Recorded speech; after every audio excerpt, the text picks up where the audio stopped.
Au nom du Père et du Fils et du Saint-Esprit, ainsi soit-il. Venez, Esprit Saint, remplissez le cœur de vos fidèles et allumez en eux le feu de votre amour. Envoyez votre Esprit, Seigneur, se fera une création nouvelle et vous renouvellerez la face de la terre. Prions. Ô Dieu qui avez daigné envoyer votre Esprit sur ce monde, donnez-nous par ce même Esprit de comprendre et d'aimer ce qui est bien, de jouir sans cesse cette divine consolation par le même Jésus-Christ notre Seigneur. Amen. Je vous salue Marie, pleine de grâce. Le Seigneur est avec vous, vous êtes bénie entre toutes les femmes, et Jésus, le fruit de vos entrailles, est béni. Sainte Marie, Mère de Dieu, priez pour nous pauvres pécheurs, maintenant et à l'heure de notre mort. Amen. Nos saints anges gardiens, Saint Pidis, Saint Joseph, Saint Thomas d'Aquin, au nom du Père, du Fils et du Saint-Esprit, ainsi soit-il. Non, pas ce soir.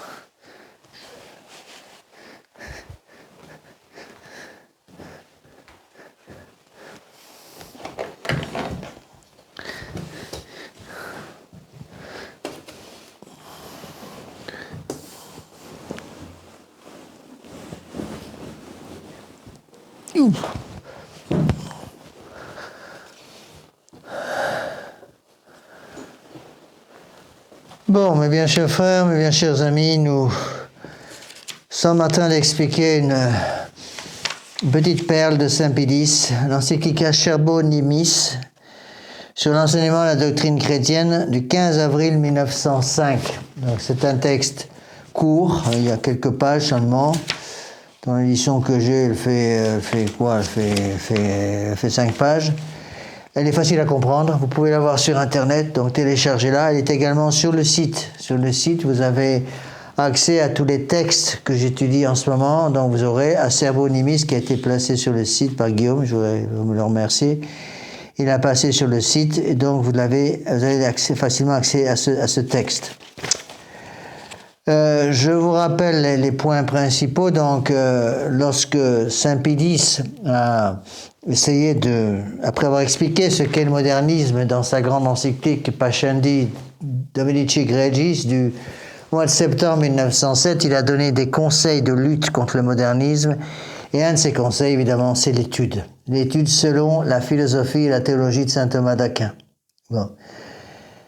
Et Monseigneur Lefebvre nous le disait tout le temps, il y a 2 amours qu'il ne faut jamais perdre, surtout pour nous prêtres, mais aussi pour les fidèles. L'amour de la prière et l'amour de l'étude. Ce qu'il faut comprendre, c'est qu'il y a un lien entre les deux. C'est mon sermon de dimanche prochain, là, que je vous explique un peu déjà maintenant, en avant-première.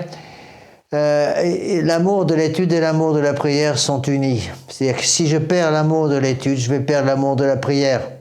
Si je perds l'amour de la prière, je vais perdre l'amour de l'étude. On le voit très bien dans les années 50 en France, 60 en France, après la mort du pape Pie XII, après les affres et les souffrances de la Deuxième Guerre mondiale, les gens ont arrêté la plupart des catholiques ont arrêté d'étudier la doctrine traditionnelle de l'Église. Bon. Et du coup, ils ont arrêté de prier. Et arrêtant de prier, les Français ont perdu la foi. C'est ce qui s'est passé au cours des années 60, 70. Ça a ouvert la porte à toutes les hérésies actuelles. Après, ils ont gobé toutes les hérésies de Vatican II sans rien dire. Pourquoi? Parce qu'ils avaient perdu l'étude. Perdant l'étude, ils avaient perdu le dogme. Oui, donc il y a un lien entre tout ça. Il faut bien comprendre ces choses-là. Donc celui qui prie se sauve, celui qui ne prie pas se damne, disait saint Alphonse de Liguori. Donc on a besoin de prier. Et c'est ce qu'il faut comprendre, c'est qu'il y a si vous voulez, ça vient d'une paresse spirituelle. La paresse spirituelle, c'est ce qu'on appelle, d'un mot français qui est peu utilisé aujourd'hui, l'acédie. L'acédie, c'est la paresse spirituelle. Et la paresse spirituelle entraîne toujours le dégoût des choses de Dieu.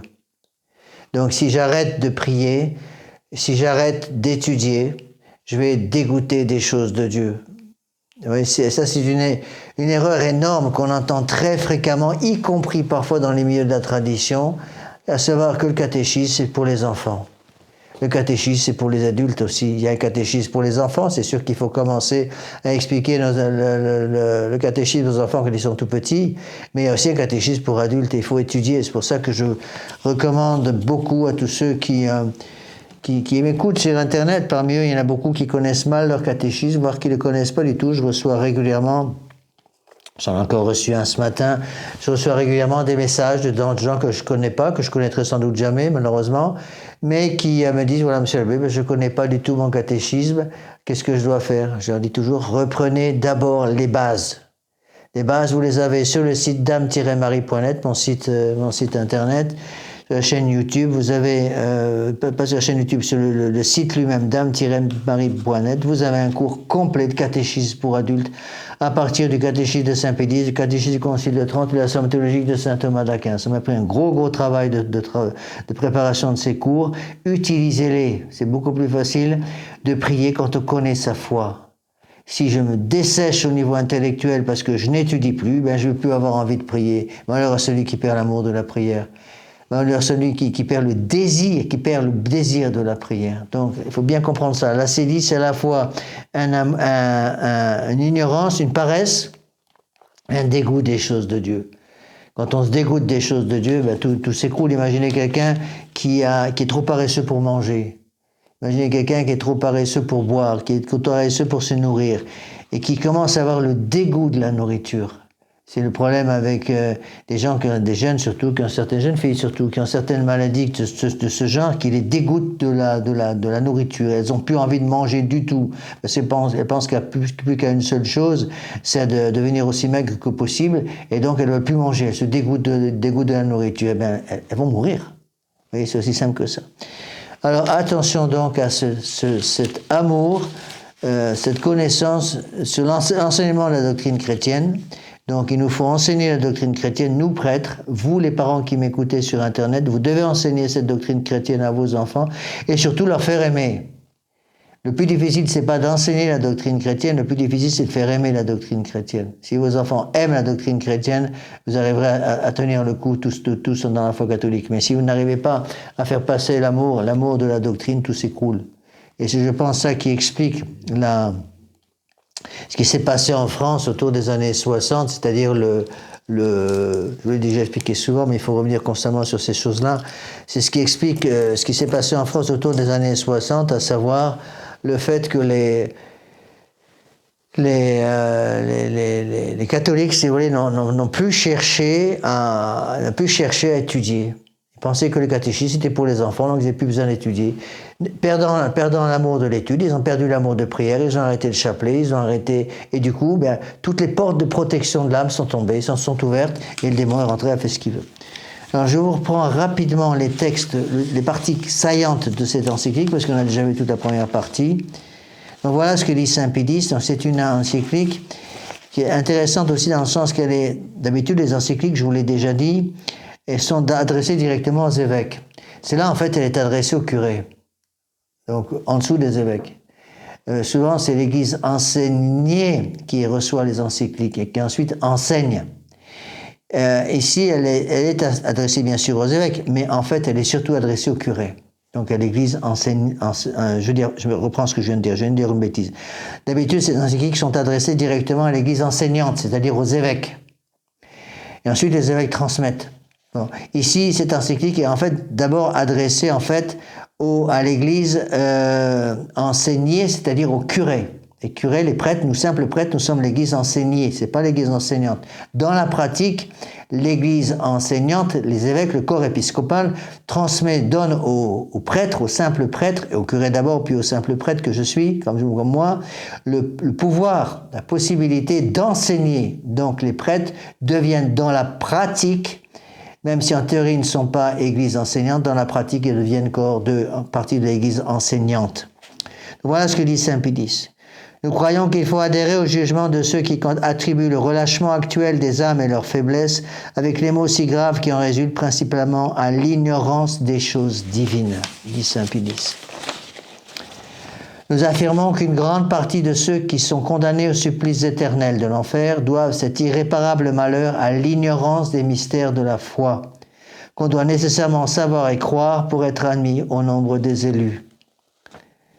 Quand la dépravation des mœurs et la disparition de la foi, par suite de l'ignorance, se trouvent réunies, il n'y a plus guère de remède et la route est ouverte pour la ruine finale. C'est-à-dire quand on arrête de prier, on arrête d'étudier, c'est la route ouverte pour l'apostasie. Le premier rôle de ceux qui sont préposés d'une façon quelconque au gouvernement de l'Église est d'apprendre aux fidèles les choses saintes. C'est pourquoi le Saint Concile de Trente, donc je reprends les textes qu'on a déjà expliqués. C'est pourquoi le Saint Concile de Trente, c'est Saint Pie V, fini par Saint Pie V, donc 16e siècle. Le Saint Concile de Trente, traitant des pasteurs des âmes, déclare que leur premier principal devoir est d'instruire le peuple chrétien. Ensuite, Saint Pie X explique: deux principales obligations ont été imposées par le Concile de Trente aux pasteurs des âmes.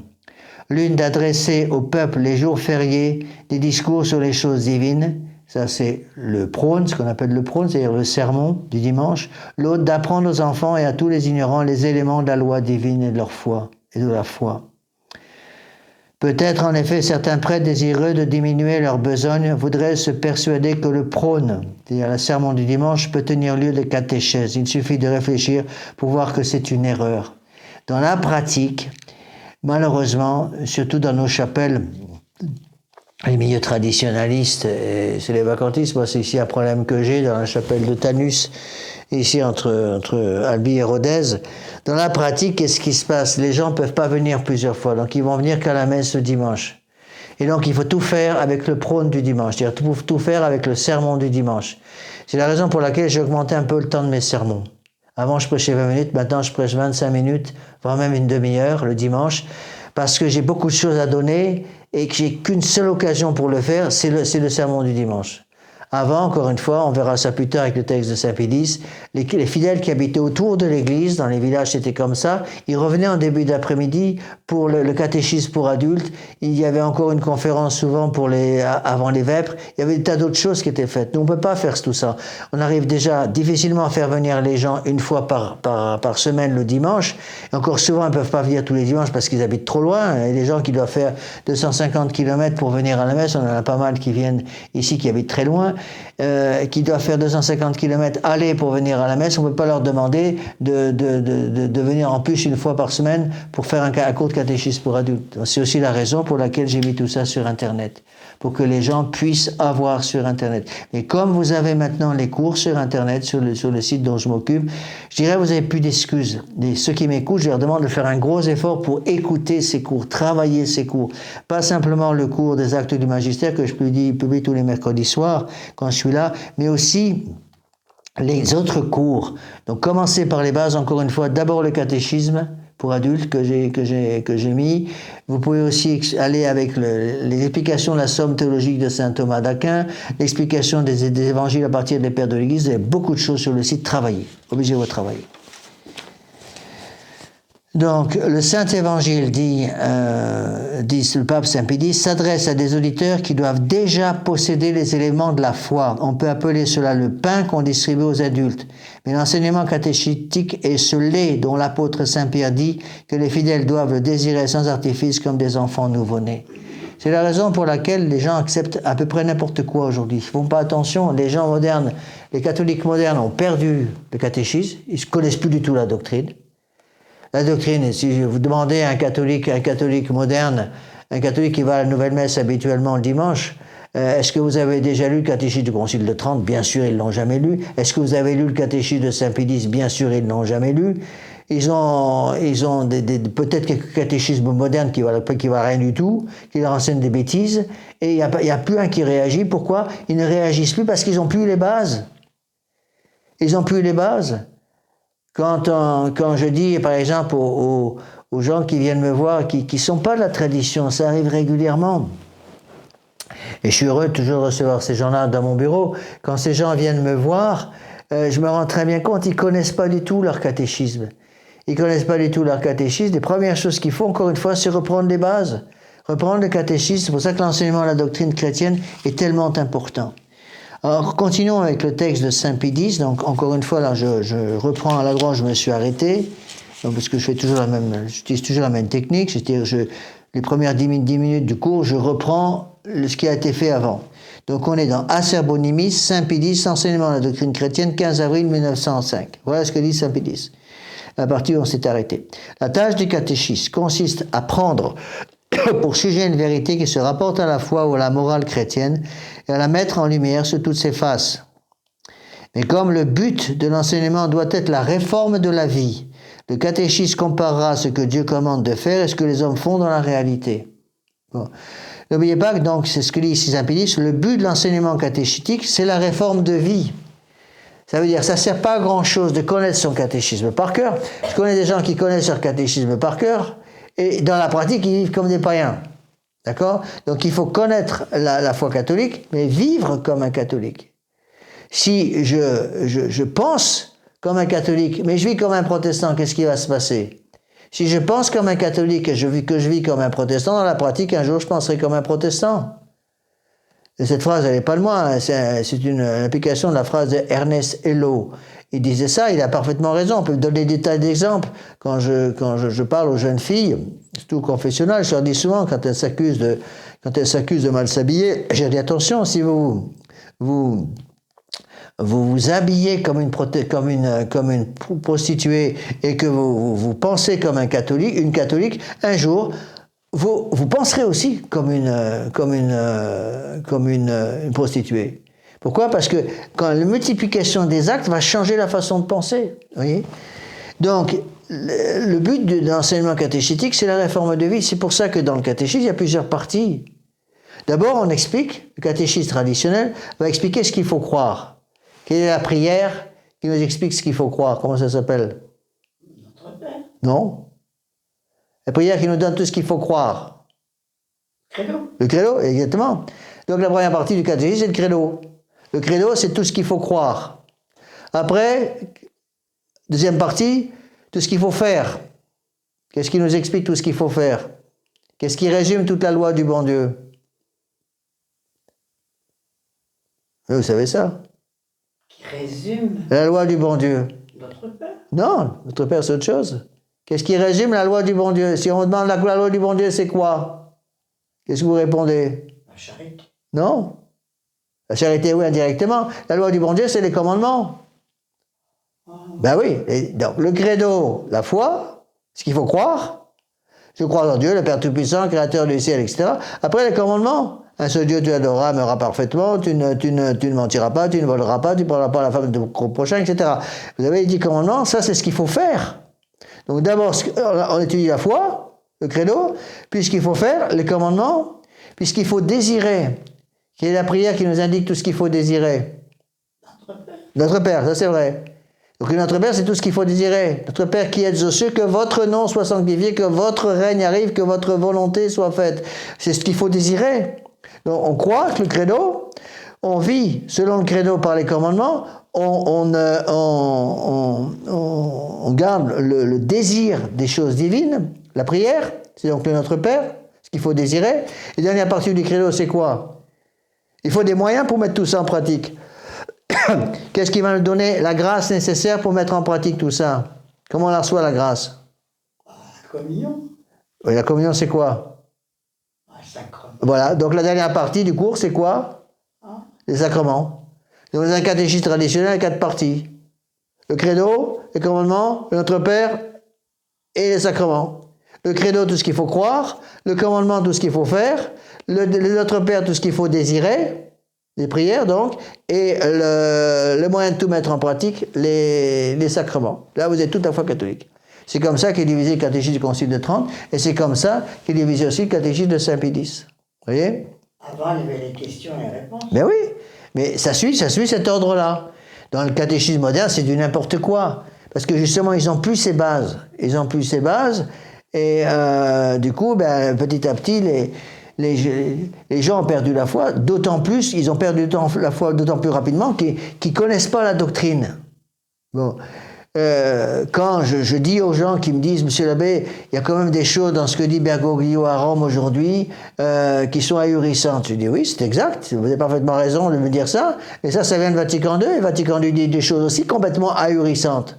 Mais ça, les gens le savent moins. Et je dis, est-ce que vous savez que toutes les erreurs de Vatican II ont déjà été condamnées par le pape Saint-Pédis en 1907?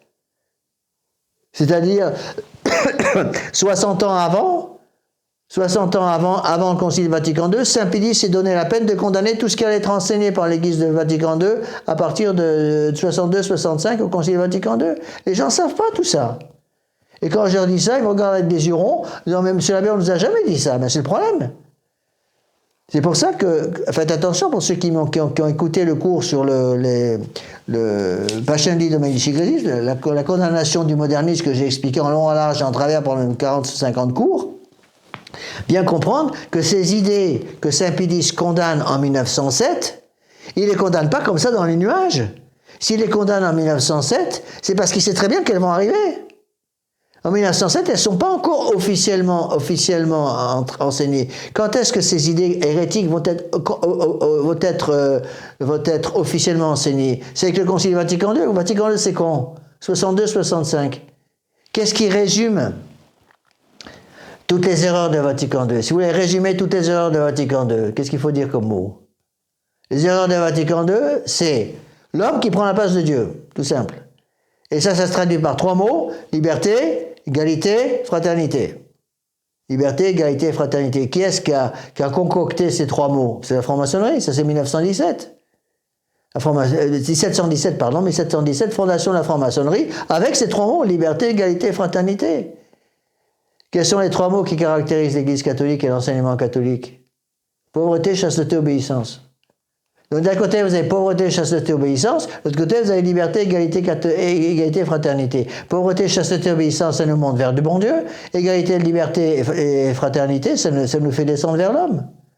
Donc c'est incompatible. Et il faut que les gens comprennent impérativement ça. C'est que les erreurs de Vatican II ont déjà été condamnées par Saint Pie X en 1907 et qu'elles avaient déjà été condamnées par Pie IX en 1854 avec le syllabus. C'est pour ça que j'ai commencé par le syllabus, le libéralisme, puis après je suis allé dans Pascendi Dominici Gredis, Saint Pie X, et maintenant on peut appliquer ça.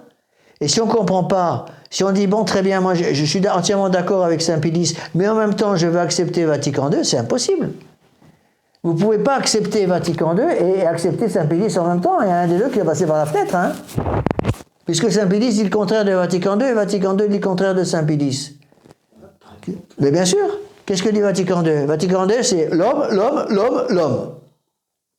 Mais oui, c'est ça Vatican II. Vatican II, c'est le culte de l'homme. D'ailleurs, c'est pas moi qui l'ai dit. Paul VI l'a dit. Nous, plus que tout autre, nous avons le culte de l'homme, a dit Paul VI. Saint Pie X, c'est quoi? C'est le culte de Dieu. On n'a pas de culte de l'homme. Qu'est-ce qui résume toutes les erreurs de Vatican II? La phrase classique, les droits de l'homme. Qu'est-ce qui résume le catéchisme catholique traditionnel? Le catéchisme catholique traditionnel, lorsque je donne un catéchisme de Saint Pie X à un débutant, un adulte, je lui dis, voilà un livre qui va vous expliquer les droits de Dieu et les devoirs de l'homme. Vatican II nous donne quoi? Les droits de l'homme et les devoirs de Dieu. Donc soit les droits de l'homme, Vatican II, liberté, égalité, fraternité, soit les droits de Dieu avec pauvreté, chasteté, obéissance. Vous voyez, et tout vient de là. Il faut absolument comprendre ça. Mais il faudrait déjà que les enfants aillent au catéchisme. Je suis entièrement d'accord avec vous, maman. C'est vrai qu'il faut que les enfants aillent au catéchisme. Mais si vous n'avez pas les parents qui vont au catéchisme et qui connaissent, qui poussent les enfants, à quoi ça sert? Moi, j'ai remarqué une chose, ça je l'avais vu quand j'étais tout jeune prêtre. C'est une première chose que j'ai constatée dans mon apostolat de jeune prêtre. J'étais en 79, j'étais à l'étoile du matin dans l'est de la France. J'ai tout de suite compris ça je ne savais pas avant de rentrer au séminaire. Je me suis aperçu que donner le catéchisme aux enfants, si on n'a pas catéchisé les parents avant, ça ne sert pas à grand-chose. Par contre, si on catéchise les adultes, les parents, si vous apprenez la foi aux parents, les parents vont après comprendre l'importance de leur devoir d'État et vont commencer à catéchiser les enfants ou directement ou les faire catéchiser par un bon prêtre. Par contre, si vous catéchisez un enfant, vous pouvez avoir les enfants catéchisés pendant des années, vous leur enseignez la foi catholique, mais si les parents ne donnent pas le bon exemple, à quoi vous servez? À rien. C'est les questions que nous posent les gamins. Qu'est-ce que je fais, moi, en tant que prêtre, quand un gamin de 6 ans, à qui j'explique l'importance de la confession, et j'explique à l'enfant pourquoi il faut se confesser régulièrement, pourquoi on a besoin de communier, pourquoi la communion est tellement importante. L'enfant me regarde droit dans les yeux, me dit, monsieur l'abbé, pourquoi mon papa à moi, il se confesse jamais? Ben, je dis quoi, moi? Pourquoi mon papa, mes parents à moi, ils se communient jamais? Ils m'envoient à la messe, ils vont à la messe avec moi parce que pour que j'y aille, mais ils ne communient jamais, ils ne confessent jamais. Et à chaque fois qu'ils sortent de la messe, première chose que j'entends, c'est les critiques du sermon qui a été trop long, la messe qui est trop longue et la belle fille qui a trop parlé. Voilà ce que j'entends. Bon. Et comment voulez-vous qu'un enfant comme ça puisse conserver la foi? C'est impossible. Donc l'expérience m'a montré, c'est la première chose que j'ai fait comme jeune prêtre, à l'étoile du matin, je me suis retrouvé avec l'obligation de catéchiser quelques adultes. Une personne adulte qui s'est mariée après plus tard, j'ai complètement perdu contact avec elle. Elle s'appelait Myriam. Bon, je ne sais pas quel âge elle a, elle doit avoir la soixantaine peut-être maintenant, aujourd'hui, ou 55 ans. Mais j'ai dû donner un catéchisme pour adultes. Et à ce moment, je me suis aperçu que j'avais rien entre les mains pour donner un catéchisme pour adultes. Parce que j'avais bien un catéchisme de Saint-Pédis, mais j'avais besoin de quelque chose de plus compact pour résumer le catéchisme de Saint-Pédis, qui était déjà un résumé du catéchisme du Concile de Trente. Donc, première chose que j'ai dû faire, c'est faire un petit catéchisme, une vingtaine de pages, avec toutes les bases. Et c'est ça que j'ai donné à des gens qui venaient me voir et qui n'avaient pas la foi du tout, ou qui avaient complètement perdu la foi, ou qui ne l'avaient jamais eu, ou qui l'avaient oublié. Et ce catéchisme que j'ai dans mon ordinateur, qui fait une vingtaine de pages, je l'utilise encore régulièrement. Régulièrement, je reviens dessus pour vérifier un truc, pour l'utiliser dans un cours. Vous voyez ? Et donc ça c'est ça. Donc ça c'est une phrase très importante de Saint-Pédis. Le but de l'enseignement, c'est-à-dire le but du catéchisme, parce que c'est ça dont il parle. Le but de l'enseignement de Dieu, l'enseignement de la foi par le credo, de ce qu'on doit faire par les commandements, de ce qu'on doit désirer par l'étude de la prière et du Notre Père, et des moyens de tout mettre en pratique, c'est-à-dire les sacrements. Le but de l'enseignement, c'est la réforme de vie. Ça veut dire quoi une réforme de vie? Réforme de vie, ça veut dire sortir du péché. C'est ça que ça veut dire, réforme de vie, c'est ça, c'est pas autre chose. Le plus important, c'est la conversion du cœur. C'est ce que disait mademoiselle Quenette. J'ai cité ça dans un sermon le dimanche dernier, je crois, il y a 15 jours. Le plus important, c'était comme ça que commençait son magnifique règlement pour les enfants. Mademoiselle Quenette est peu connue, c'est bien dommage. Elle est morte en 1977. Moi, j'ai malheureusement jamais pu la rencontrer. Alors, j'avais un rendez-vous avec elle en août 77, elle est morte en juin 77, donc j'ai pas pu la voir. Mais Monseigneur Lefebvre la connaissait très bien. Et il appelait l'école de la Pérodière. Il y avait deux écoles à ce moment-là, une école de la Pérodière près de Lyon pour les garçons, une école à Malvière pour les filles. Eh bien, Monseigneur Lefebvre appelait l'école de la Pérodière mon petit séminaire. Et elle avait un règlement qui est une merveille pour les enfants. Et le premier article du règlement de l'école, le plus important, c'est la conversion du cœur. Premier article. Deuxième article, je suis convaincu que le péché est l'unique vrai mal. Et là-dedans, il y a tout. Je suis convaincu que le plus important, c'est la conversion du cœur. C'est ce que dit Saint-Pédis. Le but de l'enseignement, c'est la réforme de la vie. C'est pour ça que j'ai tenu à avoir ma première messe chantée. Ma première messe chantée, je l'ai dite à l'école de Malvière. Les filles de l'école m'ont chanté la messe. C'était en juillet 1979. Donc ça date pas d'hier, hein, c'est vieux, mais c'est comme ça. C'est pour ça que cette phrase de Saint-Pédis, c'est capital. Le but du catéchisme, c'est la réforme de vie. C'est-à-dire, si j'étudie mon catéchisme, si je connais mon catéchisme, et que je ne cherche pas à vivre en état de grâce, ça sert à quoi? C'est-à-dire que j'ai rien compris au catéchisme.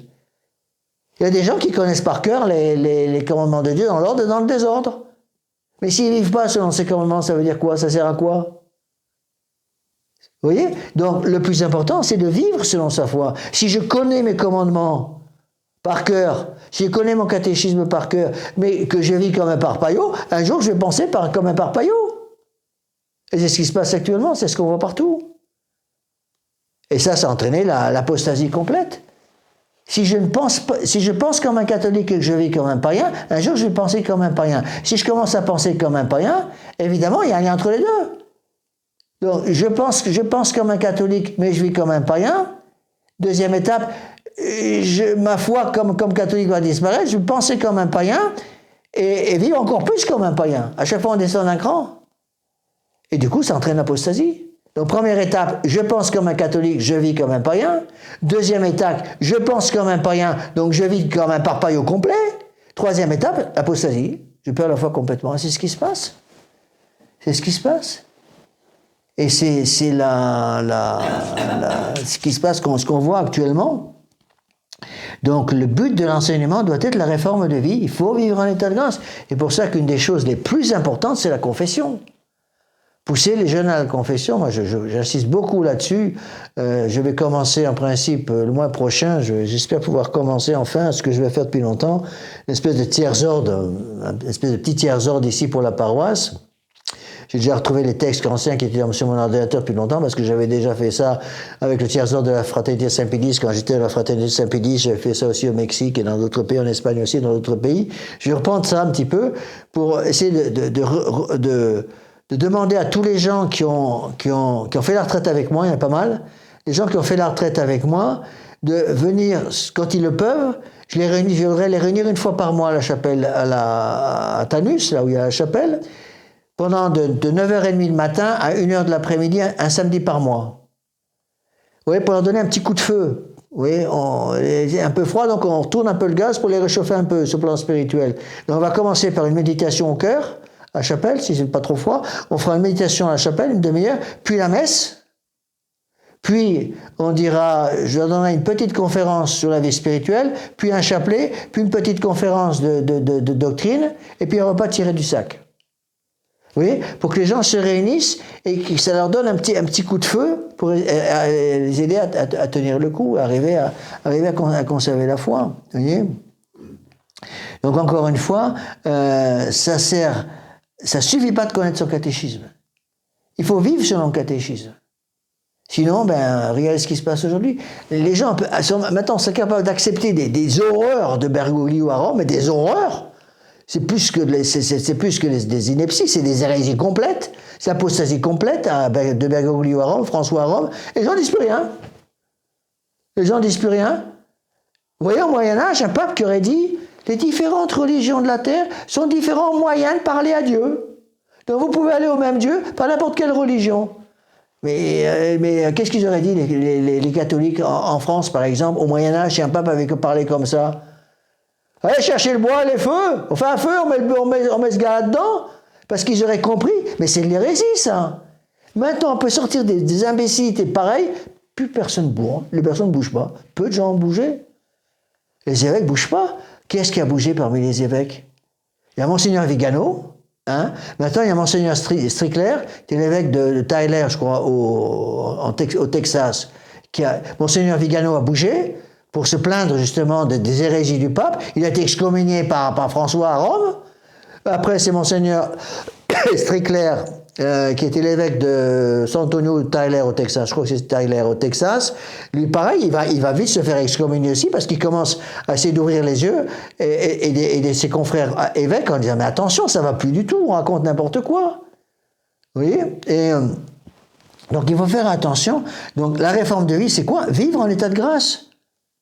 Si je connais mon catéchisme et je ne vis pas en état de grâce, c'est quelque chose qui ne va pas. Le catéchisme, c'est ça qu'il faut comprendre, le catéchisme doit m'aider à vivre en état de grâce.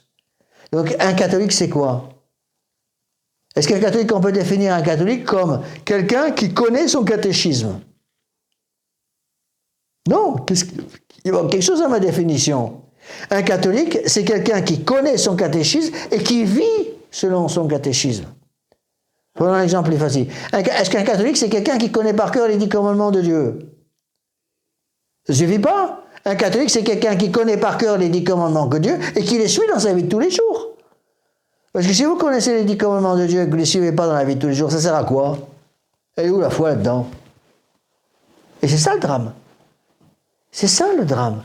Les gens connaissent leur catéchisme, connaissaient leur catéchisme aux 2 années 60, les gens connaissaient à peu près leur catéchisme, mais ils ne vivaient plus selon leur catéchisme. Ils ne vivaient plus selon leur catéchisme, et donc, ils ne se sont plus du tout préoccupés de la réforme de vie. Et moi, je le vois très bien dans les exercices Saint-Ignace, on est obligé de commencer par cela. On se presse l'exercice Saint-Ignace, le système établi par Saint-Ignace sous l'ordre de la Sainte Vierge au XVIe siècle. Et bien, la première chose qu'on commence par faire, c'est, d'abord on explique le but de la vie. L'homme a été créé pour louer, honorer, servir Dieu et sauver son âme. Vous êtes sur la terre pour sauver votre âme, monsieur. Et pour ça, qu'est-ce qu'il faut? Il faut louer, honorer, servir, ça veut dire quoi? Obéir. Et on explique, vous voulez sauver votre âme, il faut obéir aux commandements de Dieu, les connaître et obéir à ses commandements. Et pendant 2 jours et demi, on prépare les gens à une bonne confession générale. Une fois qu'on a fait les confessions générales, à commençant, on a fini de déblayer le terrain, à ce moment-là, on peut commencer autre chose. On peut commencer la réforme de vie, voir les résolutions de retraite, apprendre aux gens à méditer. On a déjà commencé la première partie. La deuxième partie, c'est ça. Ça va être les grandes méditations sur le Christ roi, les 2 étendards, les 3 classes, etc. Où on apprend à mettre le bon Dieu à la place principale dans notre âme. Vous voyez, tout ça, c'est très important. D'ailleurs, à ce propos-là, attention, les 5 premières retraites des retraites que je prêche en 2025 sont pleines. 1, 2, 3, 4, 5, c'est plein, donc il reste que de la place pour les 3 dernières retraites. 2e retraite de septembre et 2 retraites d'octobre, c'est tout. Donc, il y a beaucoup de gens qui m'envoient des documents. En ce moment, je commence à recevoir de nouveau des retraites. On est à 40 retraitants, je crois que j'ai plus que 8 places. Hein. Donc ceux qui m'écoutent sur Internet, qui veulent suivre les exercices, avec moi, dépêchez-vous, hein, parce qu'il ne reste plus que 8 places pour les 8 retraites. Les 5 premières sont pleines, il reste quelques places pour retraites 6, 7 et 8. Attention. Donc, je continue ce texte. Comme le but de l'enseignement catéchétique doit être la réforme de la vie, le catéchiste comparera ce que Dieu commande de faire et ce que les hommes font dans la réalité. Ceci me fait penser à un détail que nous donnait Monseigneur Lefebvre. Monseigneur Lefebvre nous disait très bien, lui, il était, avant de devenir évêque, il était dans la société des Spiritains, qui a été fondée par le père Liberman, refondée par le père Liberman, Claude Poulard des Places au début, puis le père Liberman après, et il était missionnaire au Gabon.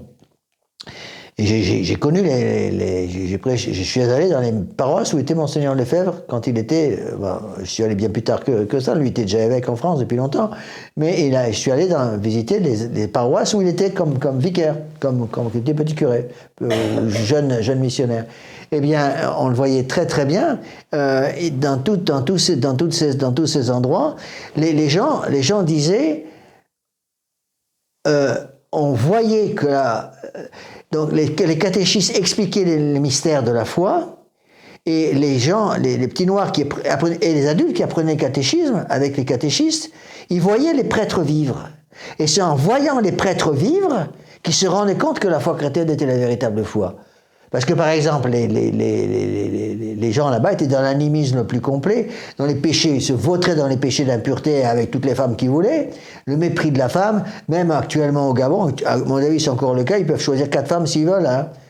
Ils ont le droit de se marier avec 4 femmes ou une comme ils veulent, donc ils cochent ce qu'ils veulent au cas où, donc ils cochent tous la case des 4 femmes, et Monseigneur Lefebvre nous expliquait, justement, la meilleure prédication, c'était pas la prédication des catéchistes, c'était l'exemple de vie des prêtres. Et la première chose que nous disaient, quand les gens rentraient dans la maison des prêtres, il y avait des maisons dans la brousse où les prêtres donnaient le catéchisme, il y avait une chapelle à côté, il y avait les chambres des prêtres, etc. Ils nous disaient, mais les gens venaient, les païens qui étaient en train de se convertir ou les jeunes convertis, ils rentraient dans la maison et qu'est-ce qu'ils faisaient? Ils regardaient sous les lits pour trouver les femmes. Ils regardaient sous les lits pour trouver les femmes. Où sont les femmes du prêtre? Et alors les prêtres disaient, mais qu'est-ce que vous faites là? Qu'est-ce que vous cherchez? Ben, je cherche les femmes avec lesquelles vous vivez. Il n'y a pas de femmes. On ne vit pas avec des femmes. Est-ce que le prêtre est sous votre chasteté? Et à ce moment, ils ont réalisé, vous vivez sans femme? Ben oui. Et comment vous faites? On a les grâces du bon Dieu. Mais c'est pas possible de vivre sans femme. Bien sûr, l'Église l'a demandé à ses prêtres depuis 2000 ans. Et à ce moment-là, ces païens se rendaient compte, si cette religion a tellement de force qu'elle permet à ses ministres de vivre sans épouse, alors ce doit être une religion, la religion du bon Dieu. Et du coup, il y avait des conversions. Et beaucoup de jeunes filles aussi nous disait Monseigneur Lefebvre, étaient tentées par la vie religieuse. Et Monseigneur Lefebvre, une des premières choses qu'il a dû faire, c'est ouvrir des couvents, justement, des couvents justement dans ces pays-là, en Côte d'Ivoire après, au Sénégal aussi, et puis au Gabon tout à fait au début, d'ouvrir des couvents, parce que des jeunes filles qui se rendaient compte, dans le monde dans lequel elles vivaient, le monde tribal dans lequel elles vivaient, la femme était considérée comme moins que rien, la femme était une esclave, bonne à aller planter les bananes, cueillir les bananes, c'est tout. Ça servait à rien, une bonne femme, elle était là pour travailler, était considérée comme une esclave. Et quand elle voyait la façon dont les prêtres traitaient les sœurs religieuses, il y avait des sœurs blanches qui étaient là, quand elle voyait la façon dont les sœurs vivaient, la chasteté, la dignité de ces sœurs blanches, elle venait voir les sœurs et elle disait aux sœurs, ma sœur, moi je veux devenir comme vous, parce que les hommes vous respectent, parce que vous avez une dignité. Les femmes dans ma tribu, elles sont considérées comme moins que rien par les hommes. Et ça a été un travail de conversion extraordinaire. Et le travail de conversion, il s'est fait parce que les païens voyaient la façon de vivre des prêtres. C'est ce que dit saint Pilice. Le catéchisme comparera donc ce que Dieu commande de faire et ce que les hommes font dans la réalité en mauvais et en bon. Le catéchisme aidera les enfants, les adultes qui suivent les catéchismes à comprendre que ce catéchisme doit passer dans la vie de tous les jours. Puis profitant des exemples qu'il aura su tirer à propos soit des Saintes Écritures, soit de l'histoire ecclésiastique ou de la vie des saints, le catéchiste expliquera aux auditeurs et leur montrera, pour ainsi dire du doigt, comment ils ont à régler leur conduite. Il terminera par une exhortation qui puisse leur faire détester et fuir les vices et leur faire suivre le chemin de la vertu. Donc quel est le but du catéchisme?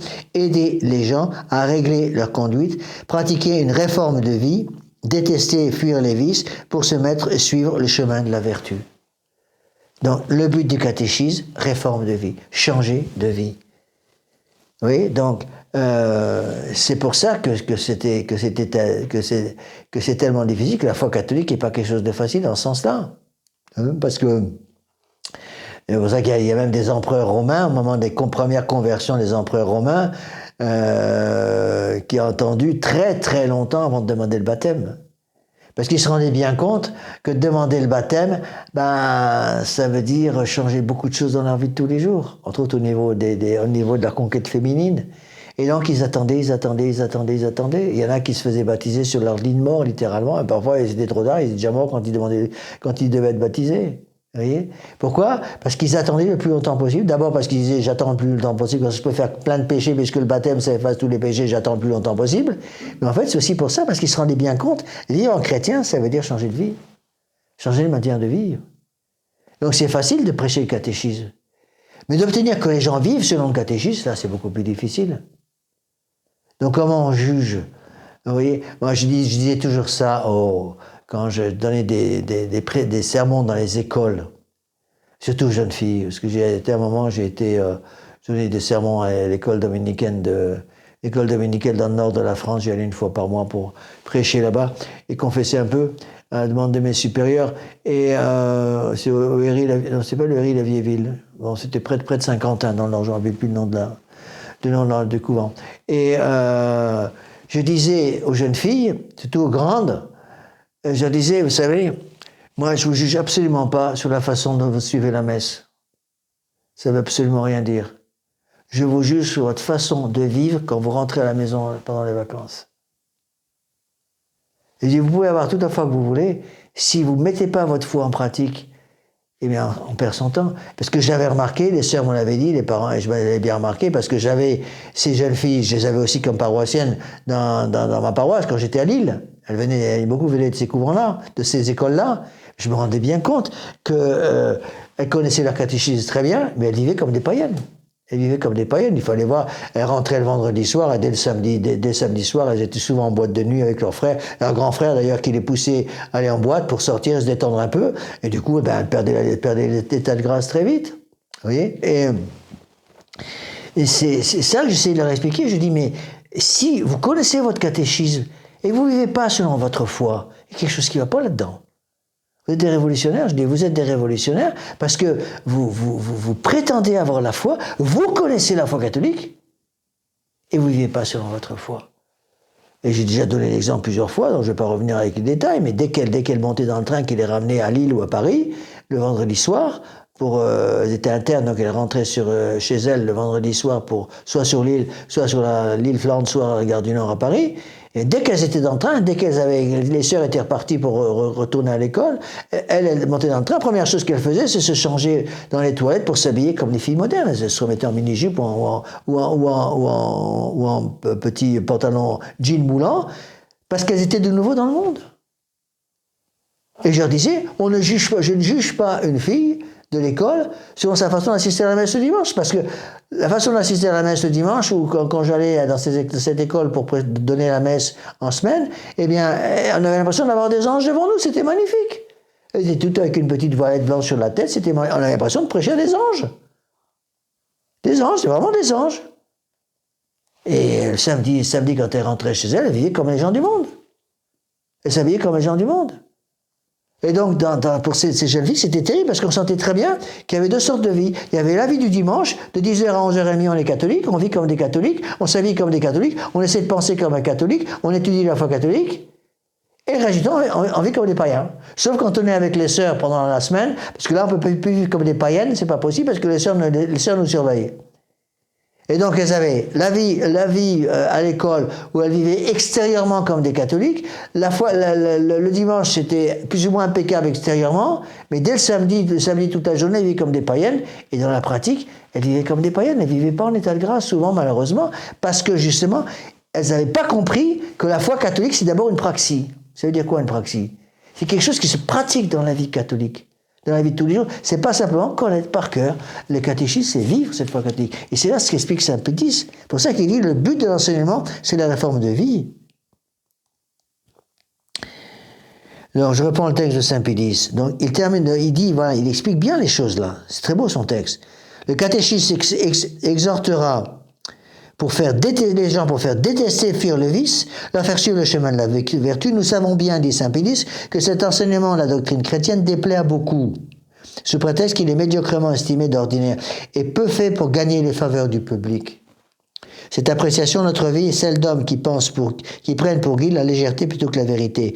Nous ne refusons pas notre juste approbation aux orateurs sacrés qui, par un zèle sincère pour la gloire de Dieu, s'emploient à venger et à défendre la foi ou à louer les saints, mais leur travail demande un autre travail préalable, celui des catéchistes. Si ce dernier, le travail des catéchistes, fait défaut, les fondements font défaut, et c'est en vain que travailleront ceux qui bâtissent la demeure. Ça veut dire quoi? Si vous bâtissez votre demeure spirituelle sur le sable, tout s'écroule. Vous voyez? Donc d'abord et avant tout, faire vivre les gens selon les commandements du bon Dieu. Quand Dieu dit tu ne mentiras pas, il faut que ça passe dans la pratique. Quand Dieu dit tu ne désireras pas la femme du prochain, eh bien il faut que ça passe dans la pratique. Quand Dieu dit tu ne tueras pas, il faut que ça passe dans la pratique. Quand Dieu dit tu adoreras un seul Dieu, tu n'auras pas d'autre Dieu devant moi, il faut que ça passe dans la pratique. Quand Dieu dit tu aimeras ton prochain comme toi-même pour l'amour de Dieu, ça veut dire qu'il faut aider le prochain à monter dans l'amour de bon Dieu. Et pas respecter dans le prochain la vie de païen qui veut mener. Vous voyez? Ça, ouais, tout ça, c'est des textes tout simples. C'est très différent comme style du style de Pachendi qui a été écrit 2 ans plus tard. Ça, c'est un texte facile. Après, écoutez ce qu'il dit. Je répète. Si le travail des catéchistes fait défaut, les fondements font défaut, c'est en vain que travaillent tous ceux qui bâtissent la demeure. Très souvent, trop souvent, il arrive que des discours très élégants, accueillis par les applaudissements d'un auditoire très nombreux, n'aboutissent qu'à chatouiller les oreilles sans remuer les cœurs. Chatouiller les oreilles sans remuer les cœurs. Au contraire, une instruction catéchétique, bien que modeste et simple, sera cette parole que Dieu lui-même exalte par la voix d'Isaïe, comme la pluie et la neige descendant du ciel, ils n'y retournent pas, descendent du ciel et n'y retournent pas, mais abreuvent la terre, la fécondent et la font germer, fournissent la semence au semeur et le pain à l'affamé, telle la parole qui sort de ma bouche. Elle ne reviendra pas à moi sans effet, mais elle accomplira tout ce que je voulais et produire les fruits pour lesquels je l'ai envoyée. Vous voyez, tout ça, c'est absolument important. On le voit dans les catéchistes du Saint-Curé d'Ars. Vous voyez, les catéchistes du Saint-Curé d'Ars. Bon. Saint-Curé d'Ars, même les sermons du Saint-Curé d'Ars, qui ne sont pas ceux qu'il a écrits, c'est ceux qu'on a conservés, ceux qui ont été écrits. Il apprenait par cœur les sermons, il fallait écrire le sermon par cœur. Il fallait écrire le sermon mot à mot sur un papier, un long papier, et puis le prêtre prenait par cœur, avec le papier devant lui à la chaire à prêcher, d'accord? Et le Saint-Curé d'Ars, il faisait comme tout le monde, parce que c'était la coutume à l'époque, et il montait en chaire, il oubliait tout. Il oubliait tout ce qu'il avait préparé, et il donnait un sermon qui n'avait rien à voir. Et il a converti des tas de gens, il montait en chaire, et parfois, il y a eu des témoins qui l'ont raconté, entre autres l'abbé Taillade, qui était un de ses vicaires, et l'abbé Monin, je crois qu'il s'appelait aussi, un autre prêtre qui a écouté beaucoup des catéchistes du Saint-Curé d'Ars, qui donnait aux enfants, non pas les sermons qu'il prêchait dimanche, qui préparait, mais les catéchistes qu'il donnait aux enfants. Et les parents venaient écouter parce que tellement c'était beau, tellement ça les stimulait. Et plusieurs fois, le Saint-Curé d'Ars se montait en chair, et puis il se mettait à pleurer, toutes les larmes de son corps, simplement en disant vous allez tous vous donner, mes chers frères, vous allez tous vous donner si vous ne changez pas de vie, si vous changez pas de vie, vous allez tous vous donner. Il pleurait comme une madeleine. Les gens étaient bouleversés, tout le monde se précipitait au confessionnal. Moi, si je m'avais à faire ça dimanche, je ne sais pas si ça marcherait. Vous voyez, c'est pour ça qu'il faut revenir au texte de Saint-Pédis. Vous voyez, le but de l'enseignement, la réforme de vie. Si l'enseignement du catéchisme ne permet pas une réforme de vie et cherche qu'à chatouiller mes oreilles sans remuer mon corps, ça ne sert à rien. Donc il faut vivre en état de grâce. Vivre en état de grâce. J'ai vu des gens qui connaissaient la catéchisme par cœur, j'en ai rencontré. Surtout des jeunes qui connaissaient le catéchisme par cœur parce qu'ils avaient été chez les bonnes sœurs pour les femmes, les filles avaient été chez les frères, et chez les frères des écoles de la fraternité, ils vivaient tous très bien, et ils connaissaient tous très bien leur catéchisme, et ils vivaient comme des païens. Comme des païens, et la jeune fille, je savais qu'elle vivait en concubinage avec le gars, et puis ils se prétendaient catholiques. Ils se prétendaient catholiques. Alors évidemment, il y a quand même un problème, parce que je me rendais bien compte qu'ils communiaient jamais. Ils communiaient jamais. Et pourquoi? C'est parce qu'ils vivaient en concubinage. Ils vivaient en concubinage, puis quand je leur disais, mais attendez, vous allez vivre dans le concubinage pendant combien d'années comme ça? Ah ben on verra plus tard quand on aura fini nos études. Non mais attendez. Et j'arrivais pas à leur faire comprendre. Vous voulez finir vos études, vous finissez vos études, seul. Vous ne vous mettez pas en ménage. Pas en ménage. Et c'était très difficile, parce que c'est une ambiance générale.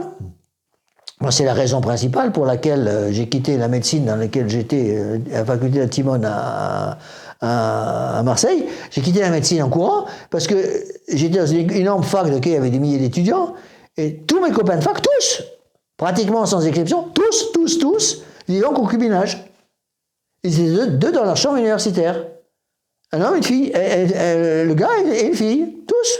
Alors, ils changeaient de fille régulièrement, tous les 6 mois ils changeaient de fille à peu près, mais ils vivaient tous en concubinage. Quand j'ai vu ça, je me suis dit, mais toi t'es pas plus malin que les autres. Si tu vis dans un milieu pareil, tu restes dans un milieu pareil, tu tournes avec des copains qui sont tous comme ça, tu vas faire pareil. Je suis parti en courant, je suis rentré au séminaire, heureusement. Mon seul regret, c'est pas rentrer plus tôt, c'est autre chose. Mais je peux plus rentrer plus tôt, c'est tout. Mais vous voyez, ça c'est capital à comprendre. Donc l'enseignement des parents, parce que les premiers catéchistes c'est quand même les parents, l'enseignement des parents consiste à quoi? Pas simplement à expliquer le catéchisme aux enfants, mais à leur faire vivre, qu'ils vivent dans la vie de tous les jours leur catéchisme. Et pour ça, il y a une condition à laquelle je dois faire aimer le catéchisme. Faire aimer le catéchisme. Est-ce que vous êtes capable, je dis aux parents, est-ce que vous êtes capable d'enseigner le catéchisme de la façon que vos enfants aiment vos cours, aiment le catéchisme?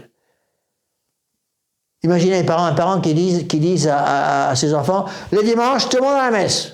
À 10h, messe, avec la vite, obligatoire pour tous les enfants. On est famille catholique, on va à la messe le dimanche. Très bien. Et puis quand je vois les parents, je leur dis, et vous obligez vos enfants à venir à la messe? Ah oui, monsieur l'abbé, ils sont obligés d'aller à la messe.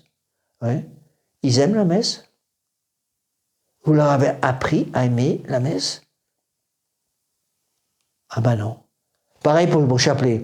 Monsieur l'abbé, dans ma famille, tous les soirs, à 8h du soir, après le repas du soir, tout le monde dit le chapelet, obligatoire pour tous les enfants. Très bien, bravo. Et que oui, monsieur l'abbé, ils savent tous très bien dire le chapelet. Oui. Ils aiment leur chapelet aux enfants? Ah ben, monsieur l'abbé, j'en sais rien. Eh ben, commencez par vous renseigner. Et quand vous renseignez un peu, si vous renseignez un peu, vous verrez que vos enfants qui vont à la messe tous les dimanches, parce que vous les obligez à la messe tous les dimanches, vous leur avez appris l'importance de la messe, vous avez oublié de leur apprendre comment aimer la messe, ils n'aiment pas la messe, ils n'ont aucune idée quand ils sont à la messe, c'est que ça se termine le plus vite possible. Bon, comme ces gens qui me disaient, le dimanche on avait plusieurs prêtres, on allait à celui qui prêchait le plus court. Donc il y avait plusieurs sermons, différentes têtes, dans les grandes chapelles avant c'était comme ça, avant Vatican II. Donc on allait à la messe du prêtre qui prêchait le plus court. Comme ça, vous pouvez sortir avant. Et quand il prêchait trop long, moi j'ai eu ça à chapelle Gauche-Pélomer, à chapelle de Calais, les jeunes ils sortaient par mon sermon. Pour entendre le sermon. Ils avaient fumé une cigarette dehors et puis ils revenaient à la fin du sermon. On faisait des trucs comme ça. Qu'est-ce que vous voulez qu'on fasse avec des gens comme ça? Et c'est pareil pour le chapelet. Vous obligez vos enfants à dire le chapelet. Très bien, vous avez fait la moitié du travail. Vous obligez vos enfants à assister à la messe du dimanche. Très bien, vous avez fait la moitié du travail. C'est la deuxième moitié la plus importante. La deuxième moitié, c'est leur faire aimer la messe. Est-ce que vos enfants aiment la messe? Est-ce que vos enfants aiment le chapelet? Rappelez-vous Sainte Thérèse de l'Enfant Jésus qui disait « J'ai appris l'importance de la messe en voyant les larmes que mon père répandait pendant la Sainte Messe, qui coulaient sur ses joues. » Elle était toute petite, elle avait 3 ou 4 ans, elle voyait son père qui pleurait pendant la Sainte Messe, elle a compris l'importance de la messe. Elle a aimé la messe. Mais c'est pareil, si un enfant, parfois il y a des enfants comme ça, hein, j'en ai vu, hein, des petits enfants de 6 ans, ils disent « Monsieur l'abbé, moi quand je dis le chapelet avec ma famille, vous savez ce que je fais, monsieur l'abbé, je regarde ma maman. Et ma maman, quand je vois, elle ferme les yeux quand elle dit chapelet, on sent qu'elle met toute son âme dans son chapelet, et ça m'a aidé à comprendre l'importance du chapelet. Cette petite, elle aime le chapelet déjà.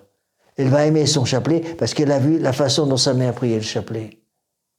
C'est pareil pour les époux, parce que le chef de famille, c'est pas la maman, le chef de famille, c'est le papa. Le chef de famille, c'est le papa, donc il faut que le papa donne l'exemple. Et ça, c'est pas facile, hein. Parce que faire aimer la messe à vos enfants, bon courage. Faire aimer le chapelet à vos enfants, bon courage. Faire aimer le catéchisme à vos enfants, bon courage. Et oui, ça, moi, je remercie le bon Dieu. Parce que pour nous, c'est un peu pareil, hein. D'un certain côté, hein, je veux qu'on fasse une conférence que j'ai déjà fait à certaines personnes, mais là, je vous la fais parce que c'est le sujet de ce cours. C'est une chose de connaître la doctrine. Nous, prêtres, on étudie beaucoup, on a beaucoup étudié au séminaire. On a étudié par exemple la somme théologique de saint Thomas d'Aquin depuis la première page jusqu'à la dernière page. On a tout étudié.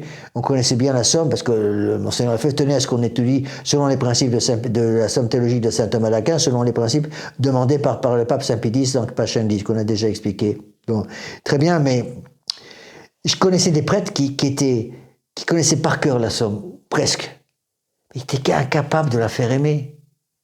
Incapable de la faire aimer, incapable d'aimer. Moi, je remercie le bon Dieu d'avoir mis sur ma route Richard Williamson, l'abbé Williamson, qui est devenu aujourd'hui Monseigneur Williamson, qui est un compagnon de séminaire, mais il était rentré au séminaire avant moi, donc j'étais au séminaire avec lui comme séminariste, et lui était séminariste aussi, puis il est devenu prêtre, et il a été nommé professeur de théologie dogmatique. Et c'est lui qui m'a donné ma théologie dogmatique. Et Monseigneur, à l'époque, il était abbé Williamson, c'est lui qui m'a fait aimer saint Thomas. Il m'a fait aimer la somme. Et en me faisant aimer la somme, il m'a transmis son amour de la somme, parce qu'il a été converti en lisant la somme théologique de saint Thomas. Il m'a transmis son amour de la somme théologique de saint Thomas, son amour de la théologie, son amour de saint Thomas d'Aquin. Et après, qu'est-ce qui s'est passé? J'espère que maintenant, ça j'en parle très souvent, les gens me disent, vous parlez tout le temps de saint Thomas, c'est vrai. Mais j'espère que je peux transmettre à mes fidèles l'amour de la somme théologique de saint Thomas d'Aquin. Parce que je l'ai reçu de Monseigneur Williamson.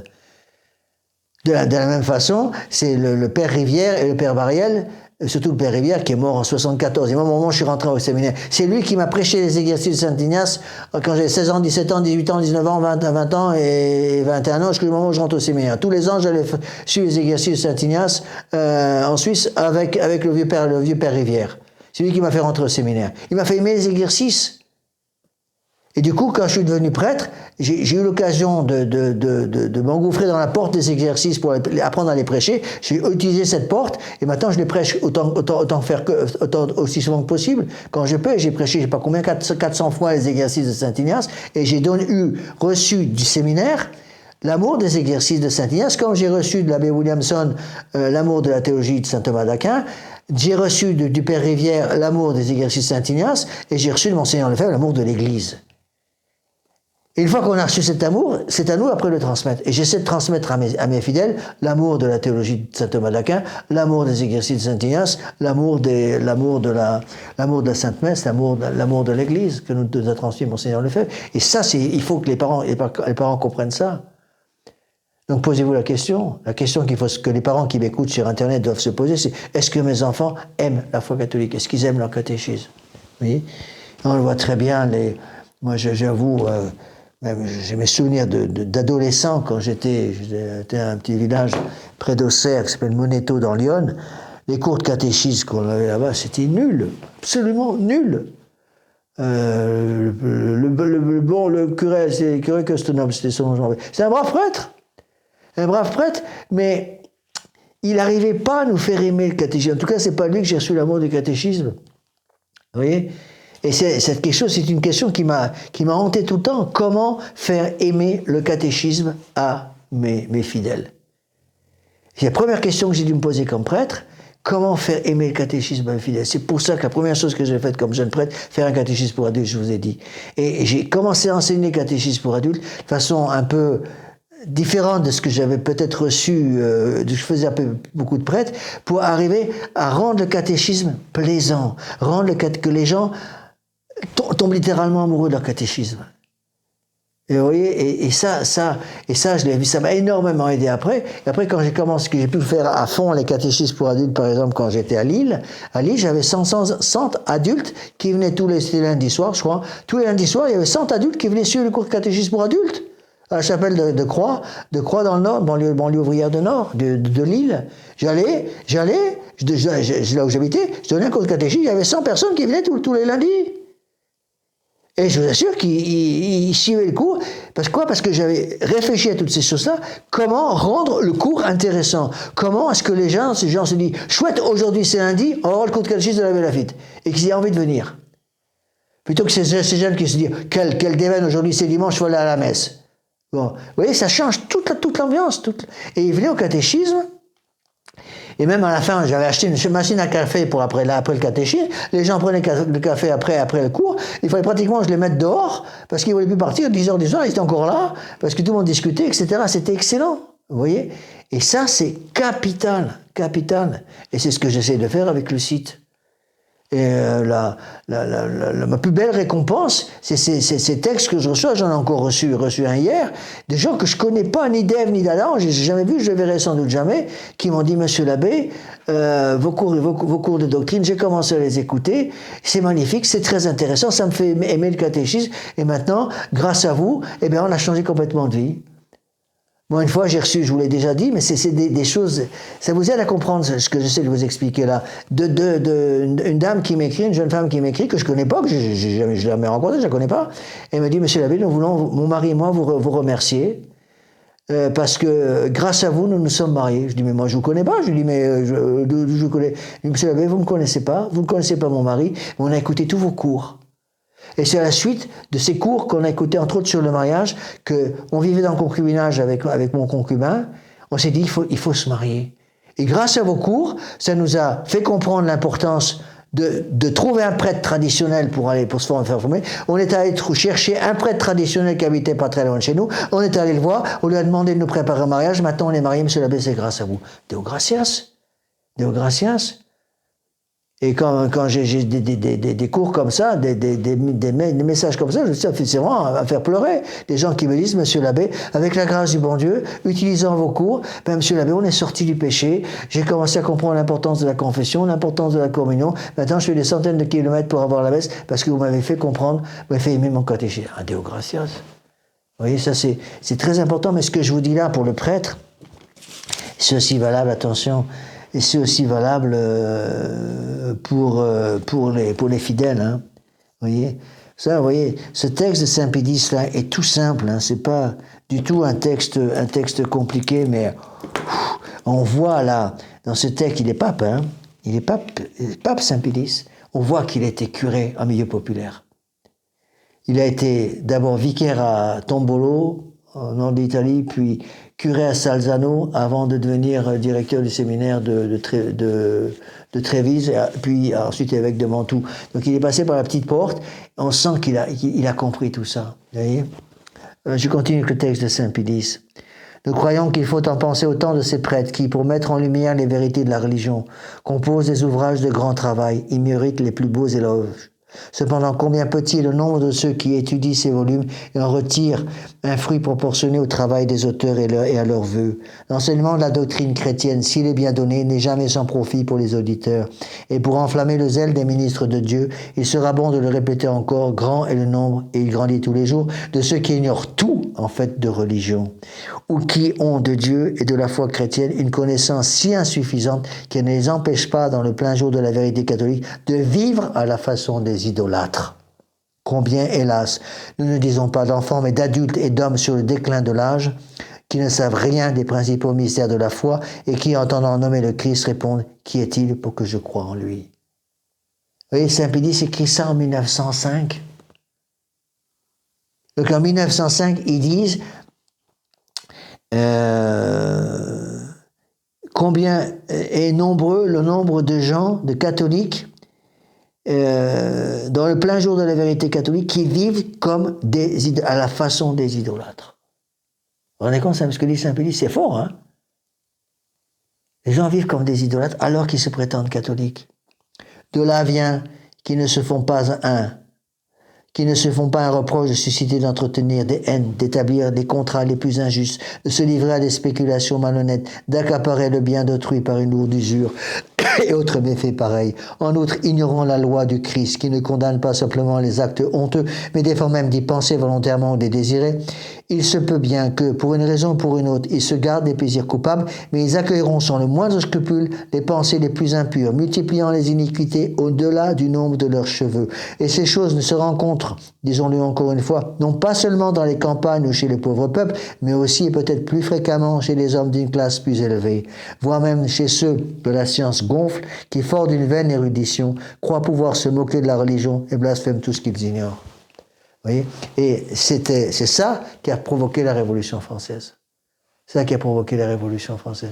Parce que malheureusement, il faut bien avouer ce qui est, avant la Révolution française, c'est 1789, et la deuxième partie du XVIIIe siècle, surtout dans le haut clergé, moins dans le bas clergé. Et à ce moment-là, il y avait cette distinction entre le haut clergé et le bas clergé. Le bas clergé dans les campagnes, il y a eu des prêtres admirables qui ont fait un travail extraordinaire. L'exemple typique, c'est Saint-Louis-Marie Grillon de Montfort. Donc, on fait le Saint-Curé d'Ars, c'était pareil.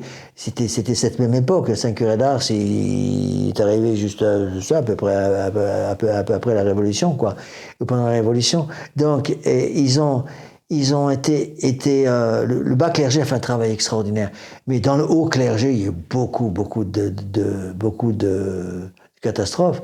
Et c'est pour ça que les évêques apostats pendant la Révolution, après la Révolution, quand ils ont essayé d'imposer la séparation entre l'Église et l'État, il y a eu pas mal d'évêques apostats.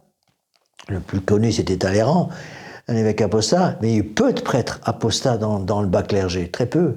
Eux, ils sont morts martyrs, hein. Ils sont morts martyrs, vous voyez. Je pense que ça c'est très important, vous voyez. Donc il faut vraiment demander cette grâce, puisque cette encyclique sur l'enseignement de la doctrine chrétienne, elle est pour tous ceux qui sont éducateurs. Les parents sont des éducateurs. Posez-vous la question que vous devez vous poser, c'est est-ce que dans 10 ans, mes enfants ont conservé la foi ? Je vais donner un exemple. Ce vieux prêtre qui me disait, les larmes aux yeux de l'abbé, je baptise des futurs apostats. Je baptise des futurs apostats. Je baptise des bébés, je sais que dans 18 ans, ils seront tous des apostats. Un autre exemple que j'ai déjà donné, je ne sais pas si je l'ai donné dans ce cours, je vais le donner maintenant parce que c'est un exemple qui m'a marqué. Il y a parfois des exemples dans l'apostolat qui marquent. Un père de famille que je connaissais, qui perd son fils, qui était en première ou en terminale dans l'école de Camblin-l'Abbé, dans le nord de la France, près d'Arras. Moi, j'étais professeur dans cette école, tout à fait au début de mon sacerdoce. C'était en 60... je ne sais plus quand c'était ça. C'était tout à fait au début de mon sacerdoce. Bon, avant que je reparte aux États-Unis. Et cet enfant, enfin un enfant qui était un adolescent, il a eu 17-18 ans, a eu puisqu'il a eu une pneumopathie avec une septicémie, il est mort en quelques jours. Mort à 17 ans, 18 ans, c'est terrible. Il est mort à 17 ans, 18 ans. Et avant de mourir, il s'est vu mourir. Il a pu faire une confession générale de toute sa vie. Il a reçu l'extrême-onction. Il a reçu le viatique et il est mort. Et son père m'a dit, j'ai jamais oublié ça, il m'a dit, monsieur l'abbé, je remercie le bon Dieu qu'il ait repris mon fils. Parce que je connaissais mon fils. J'aimais mon fils parce que c'était mon fils, mais je savais très bien que mon fils avait un cœur loin du bon Dieu. Il était dans une école traditionnelle, son cœur était loin de Dieu. Et je savais très bien que mon fils n'attendait qu'une seule chose, c'est de passer son bac, se retrouver libre comme l'air et pouvoir faire n'importe quoi de sa vie, qu'il allait tout envoyer promener. Je savais qu'il le ferait. Et le bon Dieu a eu pitié de lui, lui a envoyé cette maladie épouvantable. Il est mort en quelques jours, mais avant de mourir, il a pu faire une confession générale toute sa vie. Il a reçu l'extrême-onction, il a reçu le viatique, et je sais qu'il est sauvé grâce à sa maladie. Ouais, moi, j'en pleurais quand il m'a dit ça. C'est très émouvant. Vous voyez, c'est exactement ça. Vous voyez ? Et donc, une question que les parents qui m'écoutent sur Internet, il y a 1000 personnes maintenant qui écoutent ces cours sur Internet, posez-vous cette question, est-ce que mes enfants sont en état de grâce? Est-ce que j'ai tout fait pour que mes enfants soient en état de grâce? Est-ce que j'ai tout fait pour que mes enfants aiment la confession, aiment aller à la messe, aiment étudier leur catéchisme?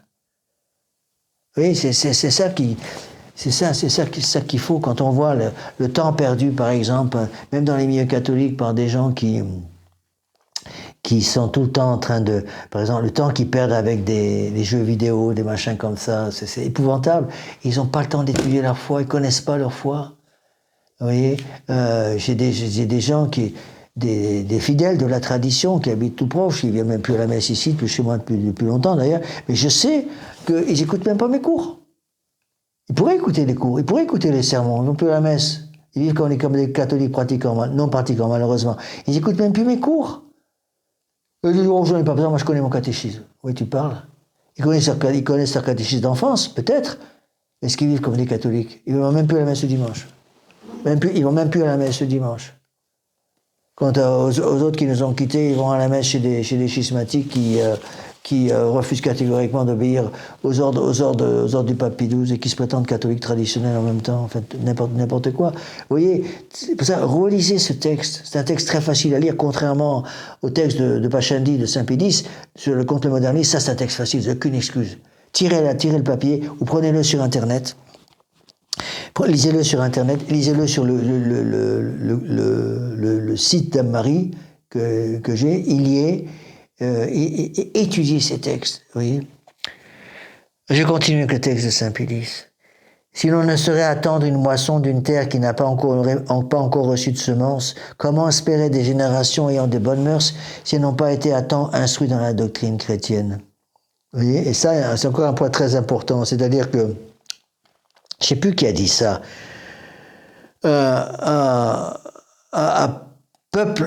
Prêtre très saint, peuple saint. À prêtre saint, peuple moyen. À prêtre moyen, peuple faible. À prêtre faible, peuple ignare. À prêtre ignare, peuple apostat. Et chaque fois, on descend d'un cran. C'est le prêtre c'est la locomotive, hein, c'est lui qui tire les wagons en quelque sorte.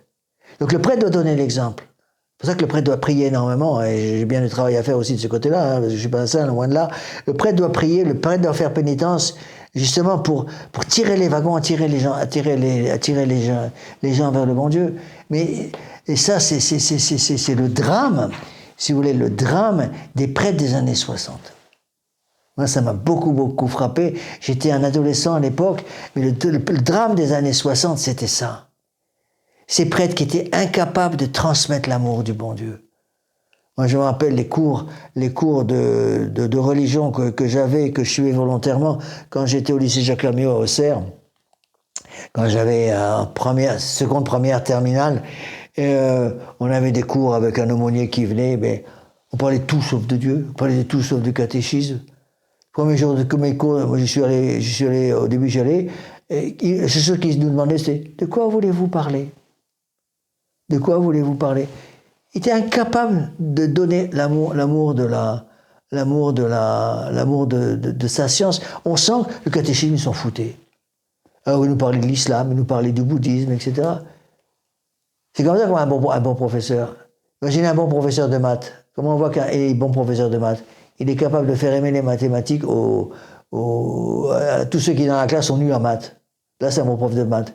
Un bon professeur d'histoire, quelqu'un qui est capable d'intéresser à l'histoire de France des gens qui sont absolument pas intéressés par l'histoire de France. Comment on peut voir un bon prof de philosophie, quelqu'un qui est capable de faire comprendre la vraie philosophie à quelqu'un qui n'est pas intéressé du tout. Vous voyez? Et tout ça, c'est très important. Vous voyez? Donc Saint Pie X insiste. Comment voulez-vous espérer des générations avec des bonnes mœurs, c'est-à-dire qui vivent selon la loi du bon Dieu, qui vivent selon le commandement, s'ils n'ont pas été à temps instruits dans la doctrine chrétienne? Ils n'ont pas été à temps instruites si ces générations n'ont pas été instruites dans la doctrine chrétienne. Vous voyez? Et moi, je me rappelle quand je suis allé au Gabon prêcher les exercices Saint-Ignace au Gabon, c'est des années après que Monseigneur Lefebvre ait quitté le Gabon. Je voyais des personnes âgées qui me parlaient de Monseigneur Lefebvre avec les larmes dans les yeux. Alors qu'il était parti depuis des années et des années. Et quand il a dû quitter le Gabon, il disait, on a perdu notre père. Et des années après, moi je suis arrivé des années après comme jeune prêtre, et il nous parlait de Monseigneur Lefebvre, parce que Monseigneur Lefebvre avait une façon de leur expliquer le catéchisme, tout simple, une façon de célébrer la messe aussi, ça j'ai appris aussi beaucoup en voyant Monseigneur Lefebvre célébrer la Sainte Messe. C'est en voyant Monseigneur Lefebvre célébrer la Sainte Messe que j'ai appris l'importance de la messe, vous voyez. Monseigneur Lefebvre servait une messe de façon toute simple, sans chichi du tout, de façon très simple, mais en même temps on voyait qu'il y mettait tout son cœur, quoi. Comment voulez-vous, quand on voit les messes modernes, comment voulez-vous que les gens, que les jeunes qui assistent à cette messe se rendent compte que c'est quelque chose de sacré? Oui, on peut donner d'autres exemples pour vous aider à comprendre, parce que c'est des points qui sont importants. Comment voulez-vous, par exemple, en France, qu'un jeune Français ait une admiration pour le président de la République? Une admiration quelconque pour le président de la République, pour Macron. Quand on voit la façon dont il agit, quand on voit ça, son comportement pendant les fêtes de la musique à l'Élysée, quand on voit ce qu'il fait partout en France, son dédain pour la famille, son dédain pour les traditions, comment voulez-vous que les jeunes aient un peu de respect pour leur chef d'État? Par contre, quand vous voyez, moi j'ai parlé avec des Russes, il faut les voir parler, ces jeunes Russes, ces moins jeunes Russes, du président Poutine, hein. Le président Poutine, c'est un tsar, c'est leur chef. Ils ont un respect pour lui. Ça ne veut pas dire que Poutine soit un saint, bien sûr que non. Mais ils ont un chef pour lui, parce que Poutine, il aime son pays et il essaie de le protéger, de ce qu'il fait actuellement, pour protéger son pays, empêcher justement l'OTAN de détruire complètement la Russie. La Russie, vous voyez. Et c'est ça dont on a besoin. Enseignez la doctrine à vos enfants de telle façon que vos enfants aiment le bon Dieu. Vous voyez.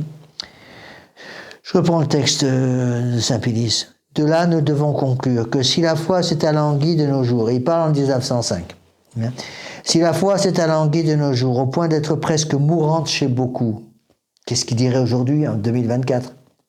Si la foi s'est alanguie de nos jours au point d'être presque mourante chez beaucoup, c'est que le devoir de l'instruction religieuse est accompli trop négligemment ou complètement omis. On n'enseigne plus la doctrine chrétienne, d'où le titre de cette encyclique, l'enseignement de la doctrine chrétienne.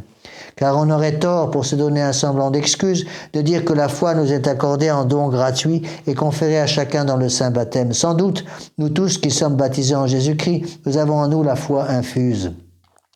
Mais cette semence divine ne monte pas, ne pousse pas de fortes branches si elle est abandonnée à elle-même et réduite à n'agir que par une sorte de vertu innée. Quand un jardinier veut que les arbres donnent du fruit, qu'est-ce qu'il fait? Il prend le sécateur, il coupe les branches, hein. Il taille les branches. Il taille les branches et l'arbre, ça doit faire mal quand on taille ses branches. Il doit crier l'arbre. Et l'arbre, il crie littéralement parce qu'on lui taille ses branches. Mais le jardinier taille les branches avec une science certaine de la façon de tailler les branches pour que les branches donnent plus de fruits. C'est pareil avec l'image de la vigne. Les cèpes de vigne, il faut tailler les cèpes, il faut tailler les rameaux de vigne. Oui, c'est ça, les rameaux de vigne. Il y a un nom pour les rameaux de vigne, je ne sais plus comment c'est en français. Bon. Et on taille les rameaux de vigne d'une certaine façon, en fonction du type de vin, du vin que doit donner le rameau, afin qu'il donne des bonnes grappes. Et après, on va enlever les feuilles, par exemple, dans certaines époques de l'année, pour qu'il y ait plus de soleil qui tape directement sur les grappes, quoi, pour qu'elles aient plus de soleil, qu'elles maturent plus abondamment, plus facilement, vous voyez, des choses comme ça. C'est pareil pour nous, vous voyez. Donc il faut faire attention. Nos enfants c'est une cire malléable qui est capable de prendre le bon et le mauvais. Oui. Et vos enfants ne sont pas des petites merveilles irresponsables. Hein. Il faut les éduquer, attention, pour justement leur donner l'amour du bon Dieu. Et c'est pas facile, c'est ce qui est peut-être le plus difficile. Et donc, il faut que les parents donnent cet exemple aux enfants. Moi, je vois très bien dans les familles modernes pourquoi il y a des divorces partout. Ben, la plupart du temps, il y a des divorces partout parce que ces enfants viennent de familles divorcées. Ils viennent de familles éclatées, évidemment, ils vont fonder une famille avec les mêmes conditions. Vous voyez? Au contraire, quand les familles sont capables de donner l'amour de la véritable famille catholique à leurs enfants, les enfants vont faire attention. Moi, je suis très ému quand je vois par exemple des jeunes de 30 ans, j'ai eu beaucoup de cas comme ça ces derniers temps, des jeunes qui ont la trentaine, qui me disent « Monsieur l'abbé, j'ai fait du n'importe quoi jusqu'à présent. J'ai fait du n'importe quoi, j'ai vécu n'importe comment, j'ai vécu dans le péché complet. Monsieur l'abbé, maintenant je suis venu vous voir parce que je veux faire une vraie confession générale. Vous allez m'aider à faire une vraie confession générale et maintenant je veux changer de vie pour construire quelque chose. La seule chose que j'ai fait, je me suis amusé jusqu'à présent. J'arrive à 30 ans, j'ai gaspillé 30 ans de ma vie, maintenant je veux construire quelque chose de stable. Monsieur l'abbé, vous allez recevoir ma confession générale, m'aider à faire une bonne confession générale, recevoir ma confession générale et après vous allez m'aider pour que je puisse commencer à construire quelque chose. Je veux fonder une vraie famille chrétienne. Et ils me disent, monsieur l'abbé, maintenant, moi, je suis venu vous voir parce que vous m'aidiez justement à trouver une bonne épouse. Bon, le problème, c'est que les bonnes épouses ne sont pas cachées dans ma poche, hein, c'est pas évident à trouver. Bon, mais j'ai de plus en plus de jeunes, pas des jeunes, mais c'est des jeunes, des adultes qui ont la trentaine, hein, donc c'est plus des gamins, c'est plus des adolescents, c'est des jeunes adultes, on pourrait dire, et qui me disent, monsieur l'abbé, aidez-moi à trouver une bonne épouse, je veux trouver une bonne épouse, parce que je commence à me rendre compte à quel point c'est important pour pouvoir transmettre. Et c'est terrible d'arriver, il y a des jeunes qui arrivent à l'âge adulte, puis à l'âge, ils arrivent à 60, 70 ans, et quand on leur dit, qu'est-ce que vous avez à transmettre? Rien. Vous avez ces organisations maintenant, ces groupes qui s'appellent les 4B, ça vient du Japon. J'ai reçu un article là-dessus, c'était très intéressant. 4B, c'est ça, parce qu'il y a 4 mots japonais. Et les 4B, c'était des associations de jeunes filles, de jeunes femmes qui s'engagent à ne jamais avoir d'enfants. Pour sauver la planète, pour diminuer l'empreinte carbone, comme ils disent. Donc on n'aura pas d'enfants.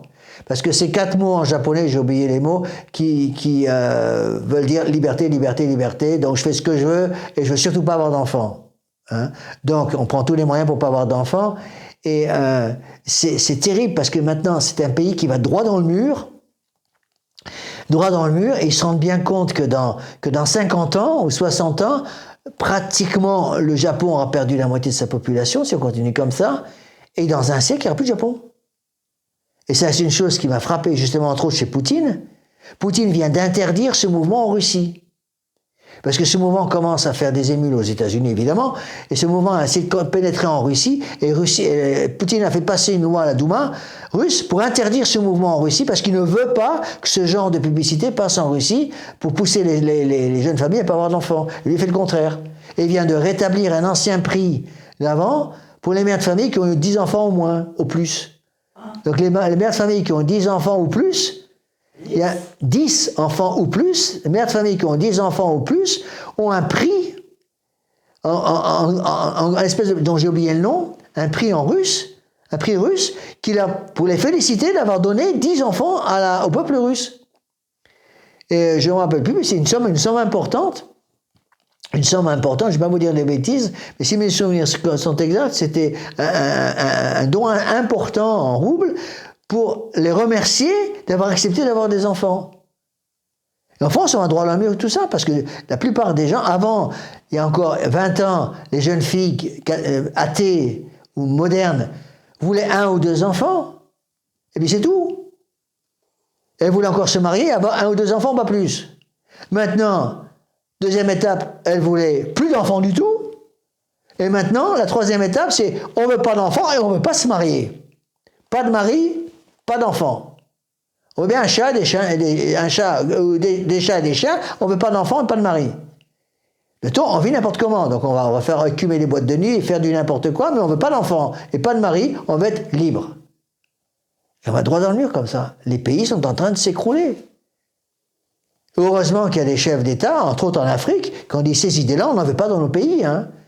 On n'en veut pas dans nos pays. C'est ça va avec la culture woke, avec la contre-culture woke qui justement veut la destruction complète de la famille. Vous voyez, ce sont des choses importantes. Donc la foi, c'est alangui de nos jours, dit saint Pédis, au point d'être presque mourante chez beaucoup, parce que le devoir de l'instruction religieuse est accompli trop négligemment ou complètement omis, d'abord par les parents et ensuite par les prêtres. D'accord ?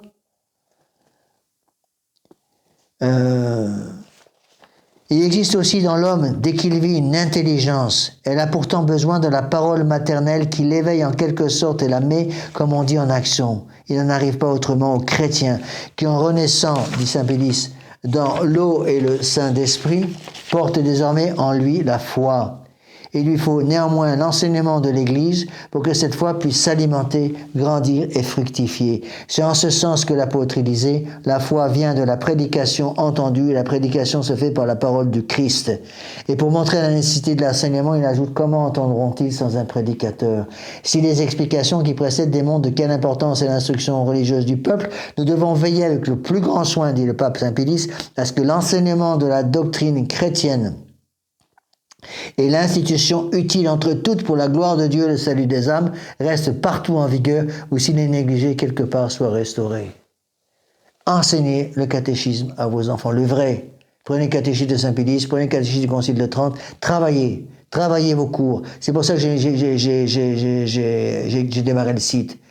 Ma plus grande récompense, c'est de voir de plus en plus de monde qui écoute ces conférences. J'en suis ravi parce que du coup, la bonne graine se transmet.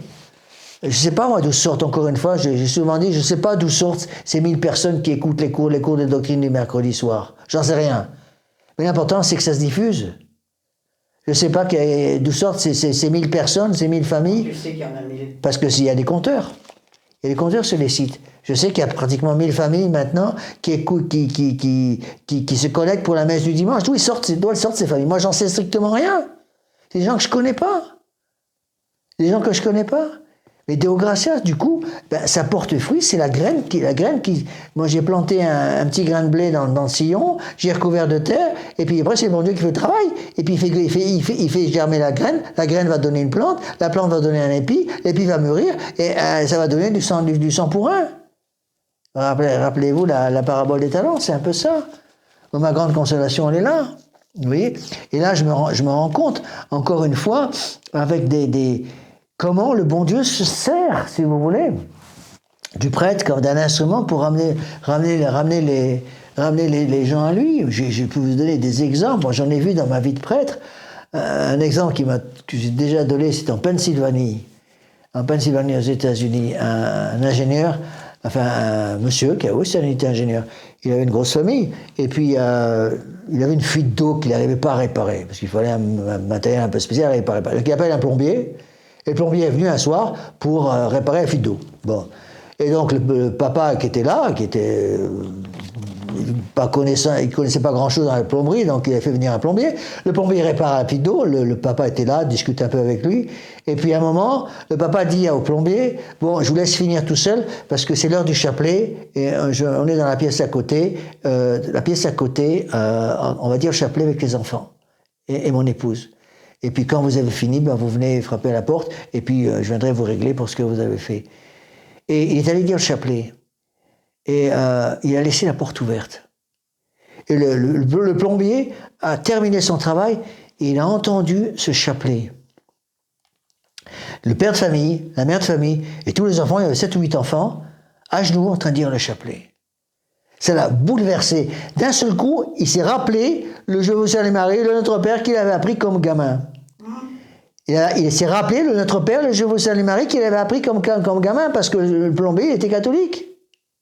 Et puis il a fini son travail, il a frappé à la porte et il a dit au papa, est-ce que je peux me joindre à vous pour la fin du chapelet? Il s'est mis à genoux et il a fini le chapelet avec les enfants. C'était le début de sa conversion. Il s'est converti comme ça. Un autre exemple que je peux vous donner, un exemple qui date aussi, je ne vais pas donner de nom parce que peut-être que ces personnes écoutent le cours, je ne sais pas, mais vous y êtes pour quelque chose, maman. Bon, il y a un monsieur, ma vieille maman, à 94 ans, donc il y a des dames envoyées par la DMR qui viennent tous les jours pour donner la douche à ma vieille maman. Bon, très bien. Et à un moment, il y a un monsieur qui était venu pour la première fois, et qui est venu donner la douche à maman. Bon, très bien. Et puis l'aider à s'habiller, fait son travail on appelle ça de l'aide à... L'aide familiale, voilà. Bon. Et il m'a vu en soutane. Bon. Après, il a parlé à quelqu'un d'autre qui me connaissait, qui était dans la maison, qui est des mamans aussi, qui était une de mes fidèles. Eh bien, ça a commencé à travailler. Il a vu le prêtre en soutane, il s'est rendu compte qu'il y avait un petit oratoire dans la maison. Résultat des courses, 10 jours plus tard, il me téléphone en me disant mon père, est-ce que je pourrais me confesser? Je dis mais bien sûr. J'ai pris rendez-vous avec lui. Il est venu se confesser un matin. Il est venu se confesser un matin, 8h moins 20, 8h il assistait à la messe, il communiait à la messe, et maintenant il m'a dit qu'il allait venir à la messe pour la première fois dimanche prochain à la messe chez nous à Talus. Oui. Eh bien, Deo gratias. Remercions le bon Dieu. Vous voyez, des choses comme ça. C'est ce travail apostolique qui a été préparé par votre attitude, maman, par l'attitude d'autres personnes qui étaient dans la maison. Tous ces gens ont travaillé dessus. Le prêtre est arrivé après pour mettre le point d'or parce que c'est son boulot. Ça aide les gens. Ben voilà une personne qui a retrouvé le contact avec la confession, qui a retrouvé le contact avec la messe. Il m'a avoué à ce moment-là qu'il venait d'une famille très catholique. Et Deo gratias. S'il commence à venir comme ça à la messe, tant mieux.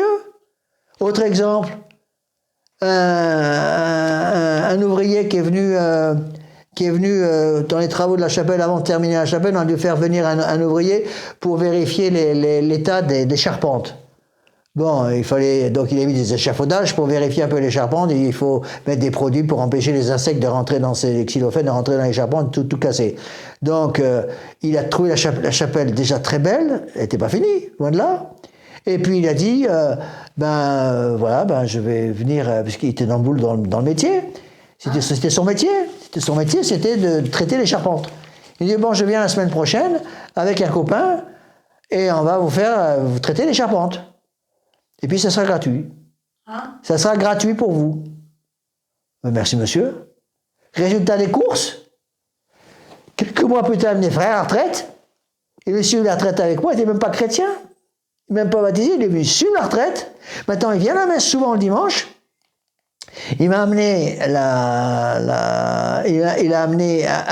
il commence à amener sa famille. Il n'a pas encore pris la décision d'être baptisé parce que j'attends que ça vienne de lui et pas de moi. Il y a tout un travail qui se fait. Il a vu la charité qui règne maintenant dans la paroisse, parce qu'il y a une charité extraordinaire dans un petit groupe de paroissiens là, ici. Je remercie tous ces paroissiens qui font un effort pour accueillir les nouveaux, etc. Il y a vraiment la charité maintenant qui existe, parce que tous ceux qui n'avaient pas compris du tout ce que c'était que la charité chrétienne sont tous partis. Et du coup, on a la paix d'un certain côté. Et ceux qui viennent maintenant, ils viennent pour vraiment adorer le bon Dieu et pour pratiquer cette charité chrétienne. Et du coup, on a plein de nouveaux fidèles. Maintenant, le dimanche, on a... avant, on avait 15, 20, 25 personnes. Maintenant, on a entre 25, 30 personnes, 35 personnes, parfois 40 personnes le dimanche. Petit à petit, c'est du nouveau. Et c'est des gens qui viennent de milieux non catholiques, des gens qui viennent et qui, avec la grâce du bon Dieu, se convertissent, vous voyez. Donc il faut vraiment remercier le bon Dieu pour toutes ces choses-là, vous voyez. Ça, j'insiste auprès des fidèles qui m'écoutent là sur Internet sur l'importance de cette encyclique qui est très peu connue, Acer Bonimis. Bon, j'ai arrêté là parce que je me rends compte que je suis en train de passer l'heure là. Donc, avec la grâce du bon Dieu, il y aura encore cours mercredi prochain. Après, il y aura encore de nouveau une semaine où je pars dans le Nord pour le mois de décembre. On est combien? On est le 27 aujourd'hui, je crois. Je ne sais plus combien on est. Donc, prochain cours, si Dieu veut, mercredi prochain. Voilà, nous allons terminer par une prière. Au nom du Père et du Fils et du Saint-Esprit, ainsi soit-il. Je vous salue Marie, pleine de grâce. Le Seigneur est avec vous. Vous êtes bénie entre toutes les femmes. Et Jésus, le fruit de vos entrailles, est béni.